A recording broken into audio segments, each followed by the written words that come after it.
Daí, pessoal, tudo bem, gente? Vamos para mais uma aula, certo? E vamos falar um pouquinho sobre o Rococó, né? Esse movimento, ele foi um movimento posterior ao Barroco, tá? Há quem diga que ele é uma continuação do Barroco e há quem diga que ele é uma reação. Se nós formos pensar bem pelas características, ele acaba sendo uma reação ali ao estilo barroco, né? Nós temos que lembrar que o barroco ele foi um movimento lançado pela Igreja, né, lá na segunda metade do século XVI. Então você tem a Contra-Reforma e diante da Contra-Reforma os ideais do barroco vão surgir. Por mais que ele tenha sido lançado pela Igreja, né, ele vai retratar tanto temas que envolvem a religiosidade, né, quanto o cotidiano. E esse barroco ele acontece pela Europa, né, principalmente na Itália, no século XVI, XVII e início ali do século XVIII. Nesse mesmo século, então, no século XVIII, vai surgir o estilo, né, do rococó na França, né? E esse estilo ele vai buscar a sutileza, né? Em contraposição, vamos dizer assim, aquele excesso, aquela suntuosidade do movimento barroco, tá? O rococó ele esteve presente na pintura, na arquitetura, na escultura, né? E quando nós falamos desse estilo, o nome é um pouco engraçado, né? Rococó. A palavra rococó vem de um termo francês chamado recul, que é um tipo de decoração de jardim, né? Ligado a essa ideia de conchas, de cascas, assim, elementos decorativos, tá? Só a minha pronúncia em francês que é um lixo, beleza? Mas o termo que se escreve é rocaille, beleza? E vamos pensar assim, o rococó ele vai substituir as cores vibrantes do barroco, né, por tons mais claros, tons puxados para o verde claro, para o rosa, aquele amarelo mais pálido, tá? Então tipo assim, ele começa a estabelecer as diferenças, né? Começando com o uso das cores. Além disso, a originalidade do rococó vai ser conferida no abandono das linhas retorcidas, né? Pela utilização de linhas e formas muito mais leves, muito mais sutis, muito mais delicadas, né? Do ponto de vista histórico, essa transformação indica o interesse burguês, né, em alcançar assim o prazer, a graciosidade nas várias obras, né, que eram encomendadas à classe artística, né, daquela época, certo? O professor colocou aqui para vocês, ó, algumas características. Isso daqui é legal, isso aqui são as características gerais, né, do rococó. Então nós temos ali, ó, uso de cores luminosas e suaves, né, em contraposição àquelas cores fortes, carregadas, né, aquele claro escuro em excesso do barroco. No rococó nós vamos encontrar estes tons, ó, que o professor colocou entre parênteses ali, os tons pastéis. O que são, né, estes tons pastéis? São aquelas cores mais claras, são aquelas cores mais suaves, né, que vai trazer esta essência de uma pintura muito mais delicada, certo?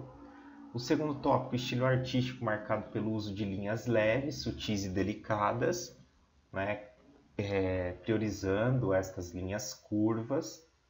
Depois, a questão do tema, isso é muito legal, é importante nós entendermos. Ó, uso de temas da natureza. Então você vai encontrar pássaros, flores, plantas, rochas, cascas, enfim, né? Além destes elementos da natureza, nós vamos encontrar a vida cotidiana, a relação humana, né? Essa representação da vida profana da aristocracia, da burguesia da época, certo? Então isso prioriza. E aí, na Europa, vamos dizer assim, que é onde o movimento tem a sua aparição, você vai encontrar temas religiosos? Não, no Rococó você não encontra temas religiosos. Mas olha ali que o professor colocou, com exceção no Brasil. No Brasil, quando você tem o Rococó, ele, na verdade, quando você tem no século XVIII, o estilo barroco se destacando no nosso país, automaticamente o rococó ele vem junto. Então, século XVIII no Brasil, você tem barroco e rococó. E no nosso país, eles tiveram um caráter religioso, eles trouxeram esta religiosidade. Então, o rococó, com exceção no Brasil, você tem, então, estes temas religiosos. Mas, lá na Europa, isso não acontece, né? E o último tópico busca refletir o que é refinado, agradável, sensual, exótico, né? Era uma arte voltada totalmente para a burguesia, para a aristocracia da época, né? E aí nós temos, nesse contexto histórico, né, social, esse movimento, né, servindo então a essa burguesia, né, que se dedicava à busca de satisfação e divertimento antes da Revolução Francesa, né? A Revolução Francesa que vai marcar ali os anos de 1789, né? Então você tem esse movimento na França, depois a Áustria, a Alemanha, sempre privilegiando a leveza, a elegância, a delicadeza, o charme das pomposas artes decorativas, né, aplicadas tanto à decoração interior quanto aos ornamentos, né? E o rococó ele vai surgir, vamos dizer assim, durante ali aquele iluminismo, né, que coincide com o reinado de Luís XV.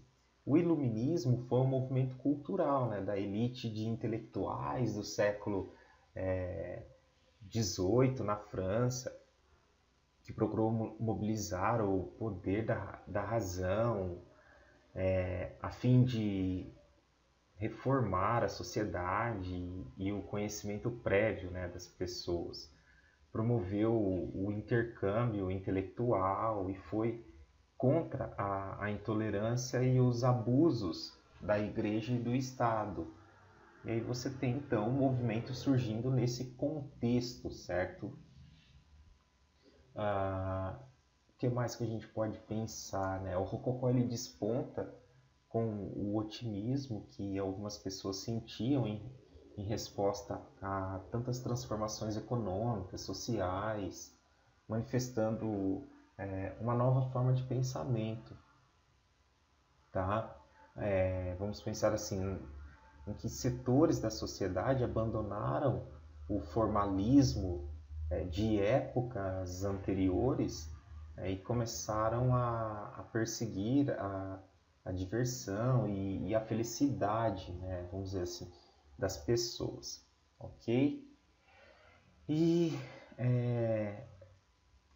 nós podemos pegar aqui, vamos ver algumas imagens. Então ele sempre vai retratar cenas da aristocracia, né, da burguesia, em parques, jardins, luxuosos interiores, né? Você vê que tem toda uma encenação teatral, como vai acontecer no barroco, só que é o contrário, né? No barroco você tinha aquele fundo preto escuro Aqui você já tem um cenário, você já tem todo um tom, vamos dizer assim, muito mais claro, né? Muito mais fácil de você interpretar toda a cena de uma maneira geral. E esta encenação teatral envolve esta cena no ápice, né? Naquele momento de maior descontração e tal. Olha o beijo roubado, eu acho fantástico, né, esse trabalho. Olha o efeito da pintura, o vestido dessa moça, né? Olha o nível de perfeição, tá? Então isso vem a ser o rococó, uma oposição ao movimento, né, barroco daquela época, certo?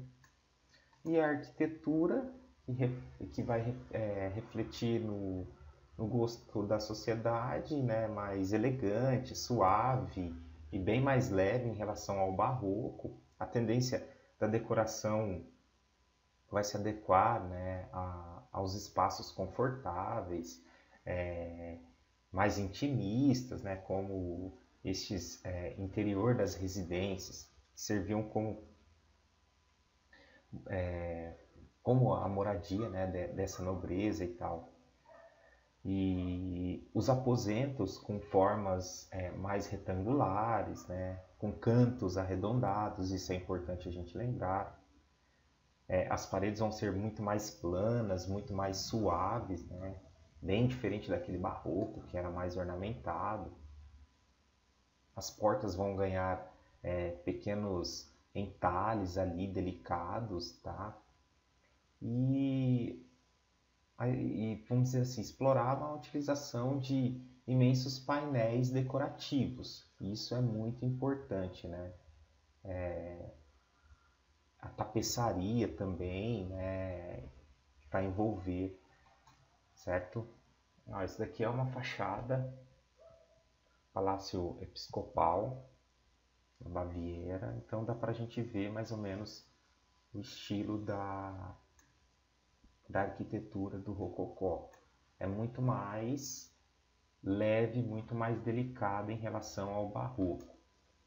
E por último, a escultura, né? No Rococó, as figuras são retratadas solitárias, com preferência pelos bustos, né, de personalidades importantes da época.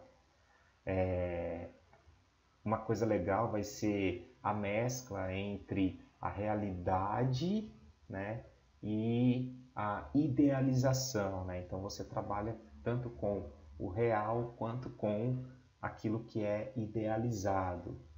Eles vão conseguir retratar a expressão psicológica da natureza humana, sobretudo pelos efeitos de sombra que usaram para reproduzir com extraordinária beleza, gente, as pálpebras, os olhos, né, dos personagens. Então isso é muito legal dentro do movimento, ok? Olha só, Leda e o Cisne. Então esse é o Rococó, certo? Que vem aí como uma oposição, vamos dizer assim, né, ao Barroco. É uma arte muito mais... alguns consideram um movimento fútil, né, por ele não agregar, por ele não trazer nenhum conhecimento assim, importante para a sociedade, né, para a época. Não tem aquela arte de caráter didática, ok?